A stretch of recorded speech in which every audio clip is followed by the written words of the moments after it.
We discussed the theory of band gap in very detail, and then we simulated the CTAT and PTAT separately, and then we discussed how to add the CTAT and PTAT. Then we discussed how to design alpha 1 and alpha 2, that is the design of R1, R2 and the number of diodes in parallel to make the complete band gap. So this was our PTAT circuit, and earlier we designed our CTAT also, so I am bringing them together.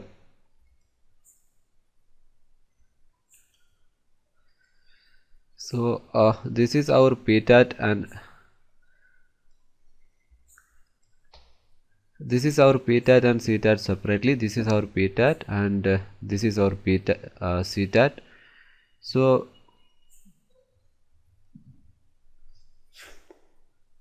let's plot them once again.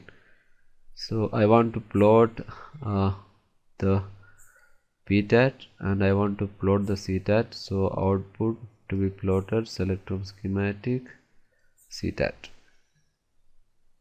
So we already fixed the value of R1 to 3.6 kilo ohms, so that near to 5 microampere flows through the branches of the PTAT. So I am not disturbing the PTAT design, and CTAT also we give 5 microampere of current. So now let's plot the PTAT and CTAT across temperature. So you can see the PTAT and CTAT, and as we explained in the theory session, the slope of the CTAT is high, that is 1.6 millivolt, near to 1.6 millivolt per degree centigrade, and the slope of the PTAT is very less, that is 85 microvolt. So CTAT slope is in millivolt range and the PTAT slope is in microvolt range, so that you can see very clearly from the figure. So if you use them as a separate figure, now you can see both are, one is, this is PTAT, this is CTAT and this is PTAT. Now you cannot see that much difference because the scale of the axis is different. If you plot both of them in the same scale, same axis, then you can see PTAT slope and the value is very less when compared to CTAT. So in the theory session also we found this particular issue, and our conclusion was we will multiply the PTAT value to a higher value. We will multiply the PTAT value with alpha 1 to make it equal to CTAT, so that they get cancelled completely. So before adding them, now this is PTAT and this is CTAT separately. So now I want to add the PTAT and CTAT as we discussed in the theory session. We can add two voltage sources by just by connecting them in series. So I am removing the current source. The current will be supplied by this branch. So I can move this to here. So this is my CTAT, that is voltage across the diode, that is the voltage across the BJT, and the voltage across this R2 will be a PTAT, and the voltage here will be the sum of PTAT and CTAT. So this will be our reference voltage. So I am labeling it as V reference, V underscore ref. It will be our reference voltage. So the voltage across this resistor R2, so that is V reference minus CTAT. So that will be our final PTAT. So I want to edit this PTAT from here. Instead I want to plot the reference voltage and I want to plot Vref minus CTAT. So that gives the voltage across the resistor R2, which is our PTAT. So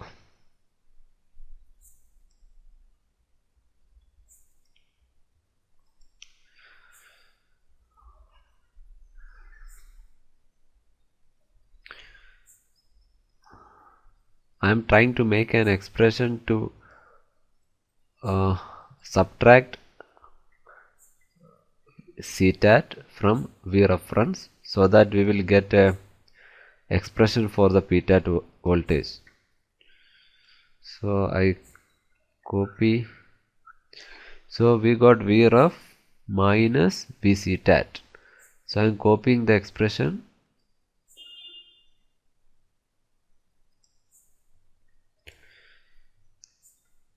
I am adding the expression here. New expression paste. I am calling it as PTAT. Add. Okay. Then it appeared here. I am deleting all these values. We are no more interested in this. Now let's run the simulation again.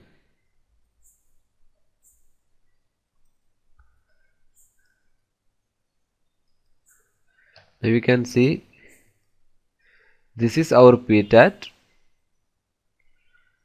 So I selected the PTAT and then it turned to green. So this is our PTAT and this is our CTAT. This green is our CTAT. Since our CTAT slope is high and the CTAT value is high, CTAT will dominate. So if we add CTAT plus PTAT, CTAT will dominate and the final result will be a CTAT curve. So you can see this is our reference value now. It is not a reference, it is not a fixed value with respect to temperature. It is decreasing with respect to temperature now. What is the reason? The reason is our PTAT is very weak and our CTAT is very strong. So when we add them together, the total will have the characteristics of CTAT. Now we have to increase our PTAT value. So in the theory session we said to increase the PTAT value, we found the alpha 1 and we will multiply the PTAT value with alpha 1 and the expression for alpha 1 is R2 by R1 into ln n. So R1 we already fixed to get the required current and the number of diodes in parallel that we said it is better to use 8, n equal to 8 for better matching and those things. But for this simple simulation to illustrate the circuit, I am just using n equal to 2. Now we have the freedom to vary R2, that is this resistor, according to our wish, so that the PTAT and CTAT get cancelled completely. So now with this value of R2, now I am using 10 kilo ohm. With this 10 kilo ohm, we found that the value is the PTAT is insufficient to cancel the CTAT. So if you want, you can find R2 using math that we already derived the expression for alpha 1, and you can find alpha 1 using the slope from the simulation, and then you can find the value of R2 by R1 into ln n. Then you can substitute the value of n and R1, you can substitute, then you can find R2. So that is the way how you find R2 with using equations. So but in this simulation I am not using the equation, I am not playing with equation. Let us do with intuition. That is, our target is to equate our CTAT slope to the PTAT slope. So now when we plotted we got PTAT. Now when we plotted, we found the PTAT is very much small when compared to CTAT. So as a result, we got the reference voltage as a CTAT. Now if we increase the PTAT, we can see our reference value will improve. So let us increase the resistance to a 50 kilo ohms, and let's run the simulation and see how much things are improved.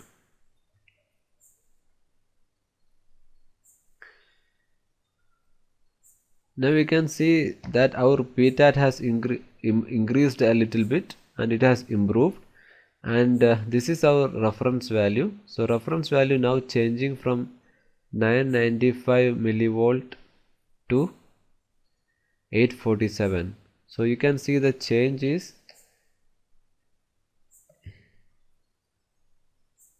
147 millivolt change is happening if the if the temperature changes from -40 degree to 125 degree.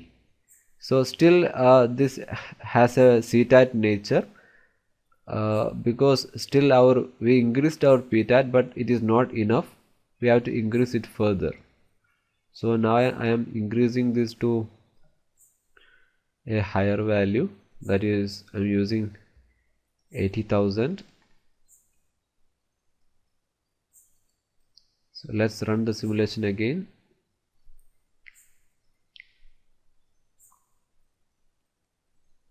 Now you can see that it is crossing here and our PTAT value is increased little bit higher. So let's find how much reference is changing now.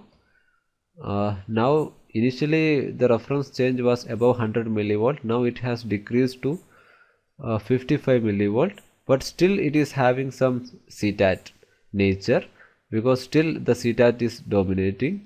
So now I want to increase the resistor further. Now I am using, suppose I use 120 kilo ohm and run the simulation.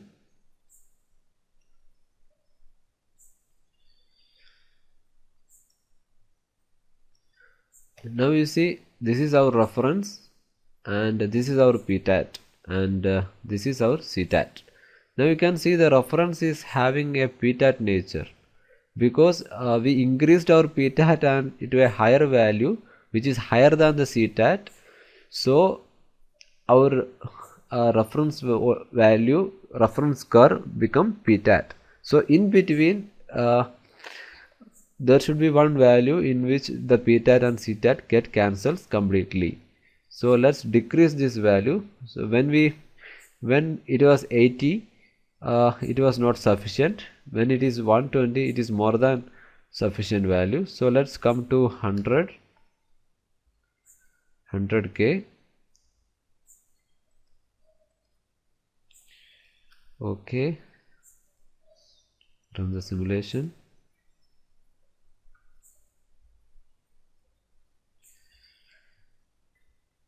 Now you can see that see our PTAT, this is our PTAT and this is our CTAT. So they are cancelling almost equally, and this is our reference voltage. So you can see it is almost a constant value from -40 to 125 degree. It is not changing very much. So let's see how much it is changing. From here to here the change is 3.63 millivolt. So let's delete this and yeah, so now the value is from 1.2 to this. Still it is having some PTAT nature. See, you can see that this is not a straight line, is having a small PTAT nature. So let's decrease the PTAT value little bit from 100 to 99 and run the simulation again.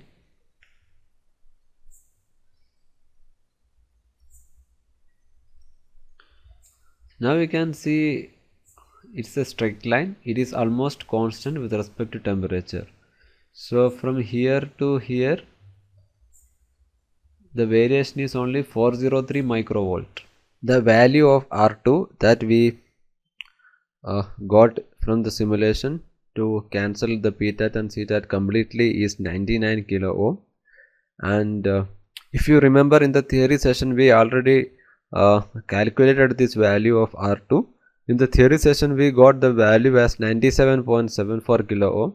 So they are matching very much, and from the simulation, from the calculation we got the value as 97.7 kilo ohm, and from the simulation we got it as 99 kilo ohm. So generally that tuning is common because what we getting from the calculation will be little bit different from what we get from the simulation.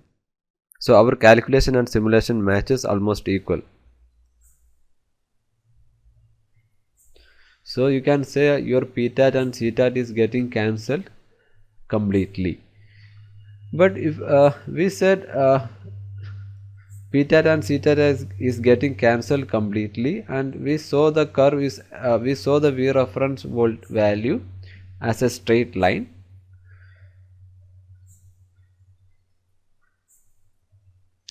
And but if you zoom the value, for example, if I am deleting all this value and I am zooming the reference voltage, you can see it is a bell shaped curve. It is not a straight line with respect to temperature. Why this is happening? So but the variation is very less. The bell shaped structure with maximum variation of 3 millivolt is what we are getting.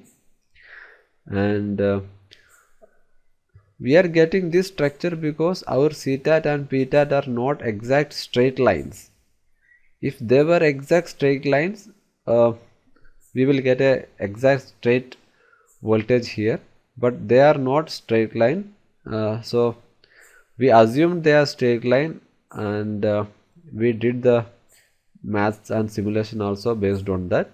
But since they are not ideal straight lines, we are getting a small variation in the reference voltage.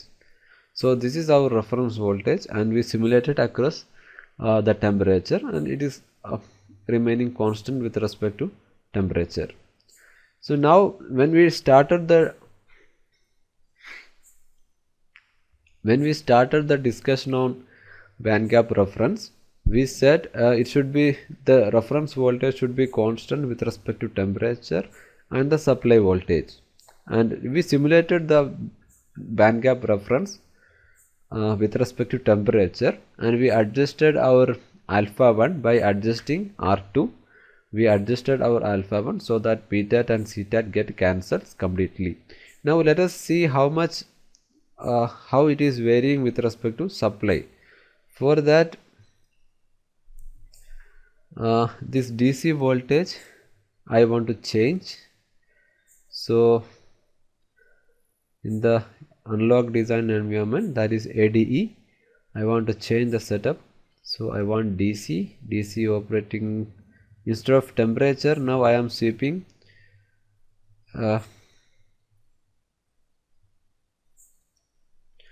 the supply voltage, that is VDD. So the DC value of this source I am changing. So I want to change that from 0 to 5 volt.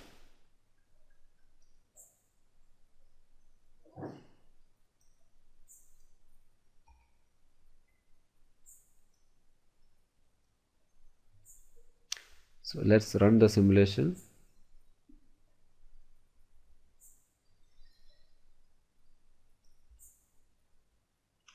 We don't need ctat and ptat now. What I am interested to plot is the supply voltage and the reference voltage.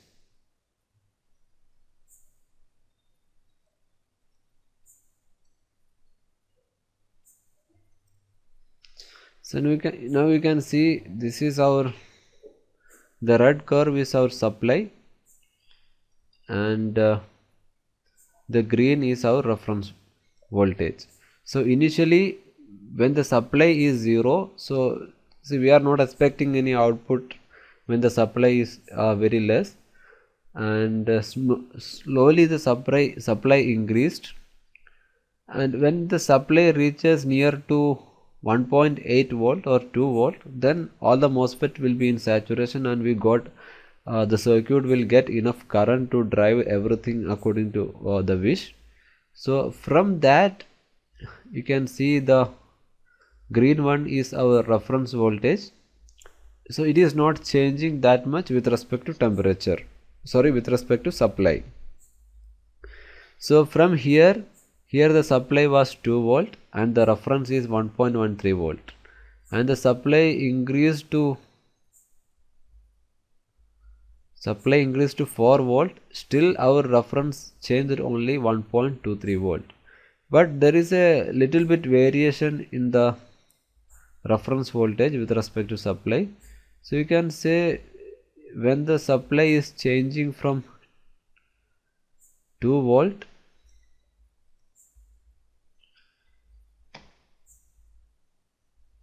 from here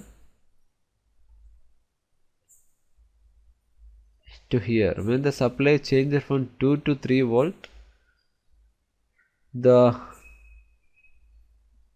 reference voltage varied 95 millivolt, and we said the current mirror is responsible for the supply rejection. So if you want better supply rejection, we have to improve our current mirror. So this is a simple current mirror that we use till now.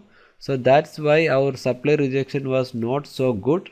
Supply rejection is okay. You see, you can see a flat curve here, and but when the supply increases here, you can see a small increase.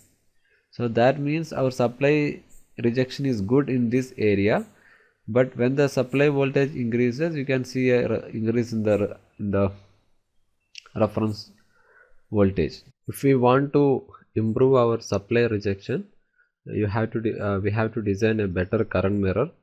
That means we have to improve our current mirror. Till now we were using the simple current mirror, and the simplest and the common improvement we can think about is to use a Cascode current mirror. So now I am making a Cascode current mirror to improve the supply rejection.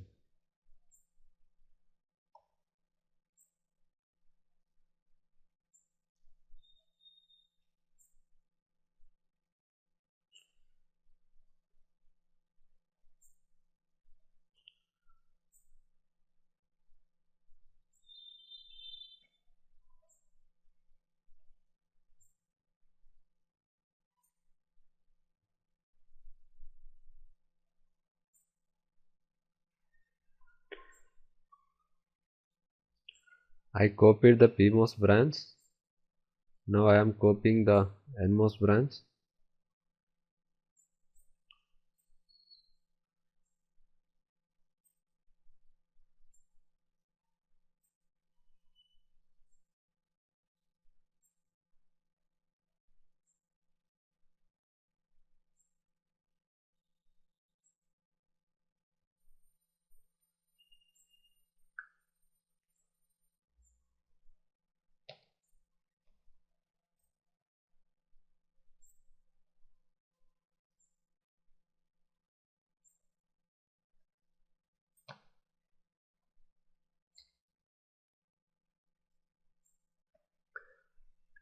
So this is our Cascode current mirror, and rest of the circuit is the same.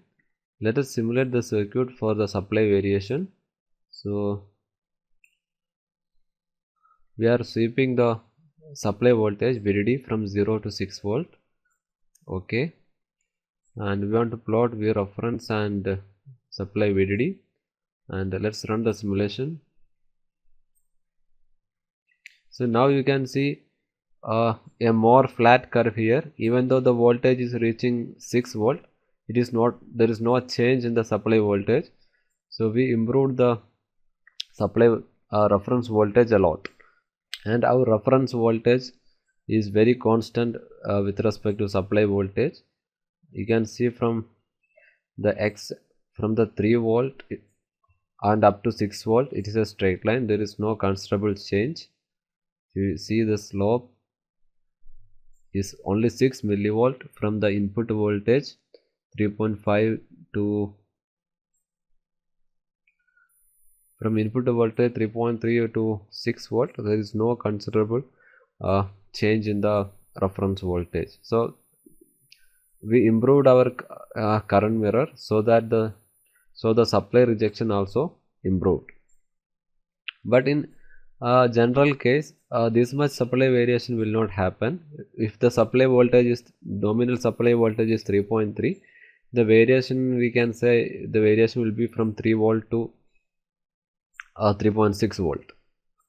Typical value will be 3.3, so the supply can vary from 3 volt to 3.6 volt. Now let us simulate that also.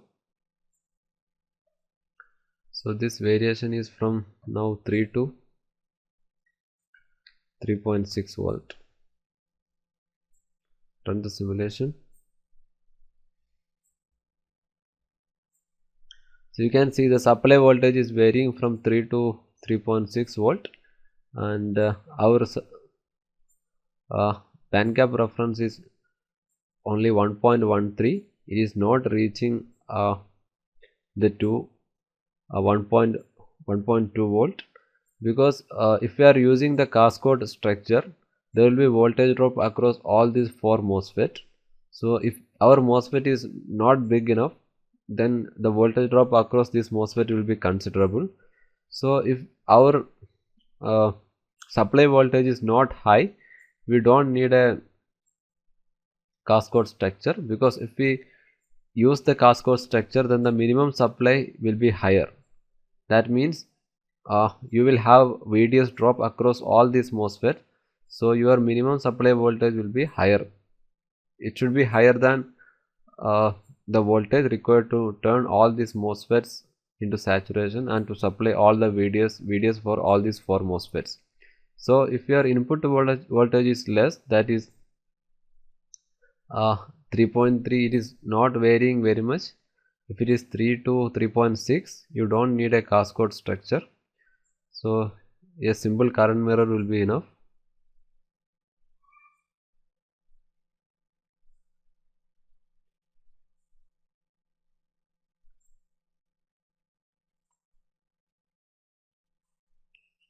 So the Cascode structure we illustrated to show that if our supply voltage is varying very much, then to prevent the effect of supply variation from the bandgap reference, we have to use the Cascode structure or other improved current mirror. If our variation is not very much, from 3 volt to 3.6 volt, we don't need a Cascode structure. A simple current mirror will be good.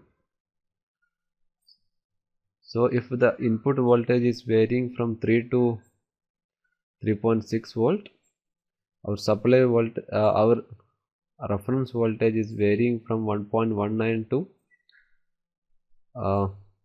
1.21, that is 22 millivolt variation is happening.